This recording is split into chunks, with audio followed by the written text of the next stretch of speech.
behavioral issues. Sugar definitely hinders the immune system. Just simply put, I can go on 3 hours of just sugar, but you want to definitely avoid all processed food, all junk. Basically, think of it like this: when we eat something, hopefully we get certain valuable nutrients from the food.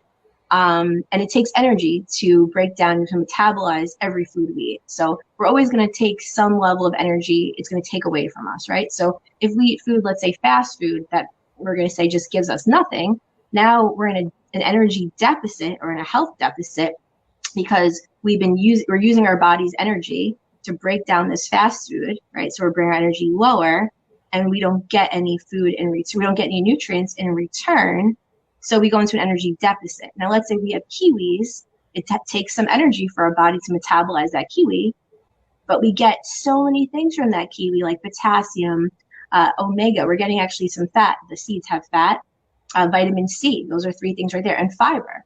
Wow. So now our energy is going to go up. So anytime we eat, we need to restore our body's energy and give our body the ability to fight off intruders. A virus is an intruder. So just think of keeping our bodies like health warriors. So we're always eating things that give us some type of value, and we're not eating anything that gives us nothing. Just like friends, we shouldn't be friends with people that don't have any benefit, because then we're going to be sapped of energy or sapped of money and we don't get anything. So always putting things in our body that give us more energy, more value than it takes to get rid of. So fruits and vegetables have a lot of value. I think that you make a really good point, and I think now is a really good time to take consideration as to of what you're eating. You're cooking, you're home. A lot of people always have the excuse, oh, well, I'm not home, so I don't have time to cook. What else are you guys doing right now? Not that you're doing nothing, but now is the time where you have both foresight to see what's in your food and the time to, figure out what you like, figure out different combinations that work for you, and try and just increase the amount of good vegetables and things that you have in your life. Right. I had someone who called me a few weeks ago, thought he had coronavirus, still recovering, and he was eating a lot of noodles. I'm not going to say his name, but he was eating a lot of noodles. Mm-hmm. Now, some noodles can have some nutrients, but the ones he was having gave him nothing. And it could be mucus producing. It wasn't dispelling the mucus. So I said, switch to a mucus reducing diet, like we just listed a bunch of things. And in 48 hours, he felt a lot better. So it's not the time to be toxifying your body with just crap foods. And a lot of the standard American diet is a lot of crap foods, like a lot of cereal. I have a 4 or 5 page article I wrote over 10 years ago, why cereal is a loser breakfast. Most cereal. There's always exceptions to every rule. So we need to get out of the thinking of having cereal, sandwiches. When we got to food ordering, we talked about, but food combining is another huge topic. But if you're having issues with feeling like you need more energy, or you need to keep your being in optimal shape to fight off the intruder, the coronavirus, you might consider food combining. If you're, this is really reaching out there. And simply put, you're going to take your fruit, you're going to have that first, maybe 4 hours or 3 hours ahead, ideally, maybe even an hour ahead, not ideal. And you're going to take greens and have your greens with proteins, or you'll have your greens with rice or greens with carbs. So you're basically keeping your protein, your carbs separate, because it takes an alkaline or an acid substance to break down the protein or the carbs. Now, when you have proteins and carbs together, now the body's releasing an alkaline substance and an acid substance. When you put them together, now you have a neutral substance that doesn't break down anything. So you got a bunch of food that's just sitting there and not digesting. You're going to get brain fog. You're going to get digestive issues. You're going to get flatulence and bloating. So if you don't want flatulence and bloating, you're staying home with someone, you have coronavirus, you can actually never get gas. Really, I'll do this almost all the time. You don't really have to get gas if you watch your food combining and your food ordering and your bloating.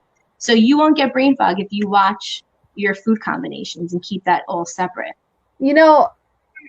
I'm thinking back to there was some of the things that I bought were ground beef, and there was one day where I made burgers, and there was one day where I just kind of made the ground beef and ate the essential parts of a burger, but without the bun. Exactly. The day that I had the bun, I felt tired. I had a solid 2 hours where I was like, I can't do anything. I can't. right now. I'm tired. Like that I never really put that together, but it makes a really good point that combining certain things is going to affect you differently. So Right. Definitely. it makes a lot of sense. And if you want a burger, I like to eat a lot of foods. People say, oh, people that don't know me might think I eat rabbit food. I eat a lot, a lot, a lot. So I used to do this. I hired a health counselor in like 2007, 2008, and that's how I got into this. And the meals I was eating was deconstructed burgers. So I would take a burger, put it on, I would saute onions and mushrooms, and the burger and the mushrooms would be hot. Put that over a lettuce or a salad with cucumbers and put that all together. So now you're having the protein with lots and lots of greens. It's huge. It's satiating. It's a deconstructed burger. It tastes like you're eating a burger kind of, but without the bun. Yeah. But you can also do a low carb or keto bun. So you actually, if you get creative, you can actually have burgers, but not the conventional. Yeah, that's an awesome point with combining and ordering. I didn't think about that, and I think on some sub level, like I've noticed different aspects, but the way that you brought it up and the way that you explained it kind of put it all together. So that was really cool. Do you have any last tips? I don't want to keep you all afternoon, and maybe you can come back in the future, but do you have any ones that you think would be super important today? Definitely getting sunlight, definitely walking. Even if you're sick, you can walk around the house. When I do phone calls or meetings, I'm always walking around, getting my blood moving, getting my lymph moving. And now that's going to help to excrete toxins that should be out of there, because we're all taking in toxins on some level.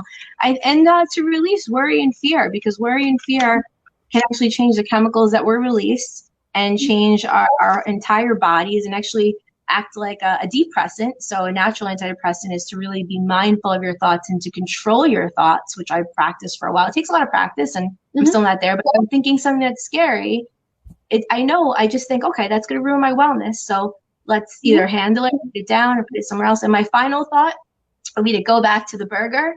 A lot of the different breads and buns can trigger inflammation. Inflammation is associated with nearly every disease and the symptoms that are then diagnosed as diseases. So if you're triggering inflammation, a lot of times you are going to feel some brain fog. And with people that suffer from clinical depression and just brain fog, which is, I guess, not something you'd be hospitalized for, but I have seen clients with depression right out of the hospital. You're going to get, the inflammation is going to cause brain fog. So avoiding any food that's going to cause inflammation, not good. And also it puts your body out of the healing state. So if you want to heal from coronavirus, make sure you're following an anti-inflammatory diet, which is about 200 pages of info right there. I gotcha. And I'm not trying to cut you off or anything. Do you want to say a couple of words about the fear and everything before we hop off? Or are you good? Because I know that there's a lot that we can talk about on that, and that might be a whole other great episode to do. Yeah, that's a whole nother one. But I guess with fear, I'll just share what I'm doing, because I only like to, preach what I practice. Of course. Like I said, we have no time limit on here, so yeah, I don't want to take up all of your valuable time. No, it's all good. I like this. So I'll just show you. My grandma gave me these candelabras. So I have candles all over my house that are LED, because my great-grandpa was a fireman in New York City. And I've learned so much about how to not start fires, and that's almost on a comical level. So I have all of these LEDs, probably like 60 or so, all over my house and in my gym. And I made this routine a couple years ago and it's basically, no matter what kind of day I'm having, whether the world is ending or feels like it's ending, or there's going to be protests tomorrow on the 22nd for this lockdown to get people back to work, which is another topic.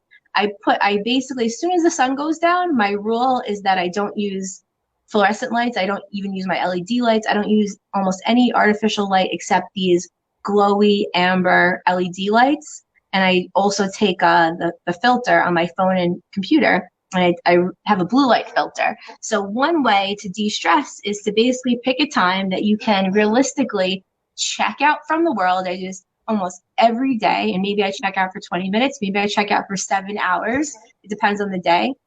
And I have no artificial light. I have these glowy candles. I have candlelight, and I will maybe watch TV. I'll walk around. Maybe I'll spend time with one person who's very relaxing, and we'll only talk about really fun stuff. We're not going to be talking about coronavirus. So it's very important, I think, to check out and have a relaxation routine. So I basically am in go mode right now, right? But I'm going to switch, I don't know,